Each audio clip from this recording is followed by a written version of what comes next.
তুফান cinema করার পরে superstar Shakib খানকে নিয়ে যে বিষয়টা এখন একটু ভেসে বেড়াচ্ছে সেটা হচ্ছে যে শাকিব খান এখন সর্বজন স্বীকৃত একজন সুপারস্টার হয়ে গিয়েছে।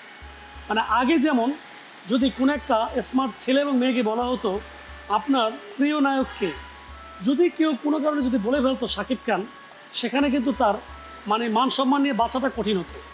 আর এখন সবাই কিন্তু এক বাক্যে স্বীকার করে নিচ্ছে যে হ্যাঁ, বাংলাদেশের একমাত্র সুপারস্টার শাকিব খান।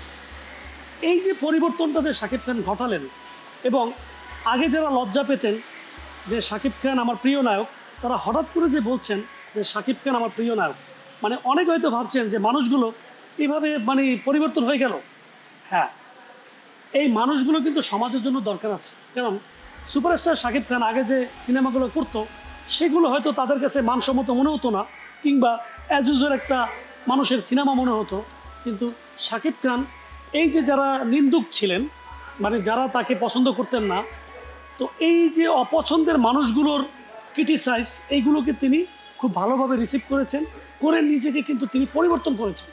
সেই পরিবর্তনের ফলাফলে কিন্তু আজকে তিনি পাচ্ছেন।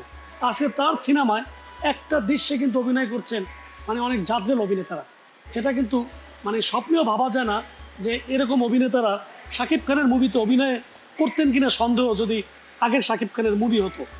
এই যে শাকিব খান নিজেকে নিজে ভেঙে চুরে একটা অনন্য উচ্চতায় নিয়ে গেলেন, এটা কিন্তু শাকিব খানের এই যোগ্যতা, এবং শাকিব খানের কাছ থেকে এই ব্যাপারটা কিন্তু ব্যাপকভাবেই সবাই শিক্ষা নিতে পারেন।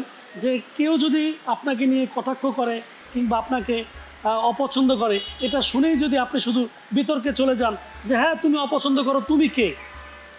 যারা জ্ঞানী ব্যক্তি তারা কখনোই ওই ব্যক্তিটাকে বলবে না যে তুমি কে। যারা শাকিব খানের মতো বিচক্ষণ ব্যক্তি, তারা কারণগুলো খুঁজে বের করবে এবং নিজেকে পরিবর্তন ঘটিয়ে সবার প্রিয়জন হয়ে যাবে। তো শাকিব খানের এই ভালো দিকটাকে আমরা সবাই গ্রহণ করি, তার ব্যাপারটাকে আমরা সাধুবাদ জানাই। তাহলে হয়তো শাকিব খানের মতো করে আমরা আরও কিছু মানুষকে আমাদের সিনেমা ইন্ডাস্ট্রিতে পাবো, এবং শাকিব খান কীভাবে তার ভক্তদের সাথে সুসম্পর্ক বজায় রাখে এবং কিভাবে তাদের সাথে চলে, এগুলো কিন্তু পুরো ব্যাপারটাই কিন্তু এখন শিক্ষণীয় ম্যাটার।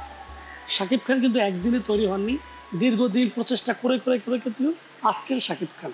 সো ওনার কাছ থেকে আসলেই শিক্ষার ব্যাপার আছে। আর ব্যক্তি বিষয় হিসাব করলে অনেক সুপারস্টার রয়েছে দেশ বিদেশের, যাদের ব্যক্তি হিসাবটা করলে অনেককে আপনাদের ভালো লাগবে না। আমাদের চলচ্চিত্রের জন্য শাকিব খানের মতো একজন সুপারস্টারকে খুব বেশি প্রয়োজন। তাকে সবাই সাধুবাদ জানান এবং তার ভালো দিকটাকে ভালো বলার চেষ্টা করুন। তাহলে দেখবেন আমাদের সিনেমা ইন্ডাস্ট্রিতে আমরা শাকিব খানের মতো করে আরও কিছু নায়ক পেয়ে যাব এবং আমাদের চলচ্চিত্রের আবার সুদিন ফিরে আসবে। ভালো থাকবেন, সুস্থ থাকবেন।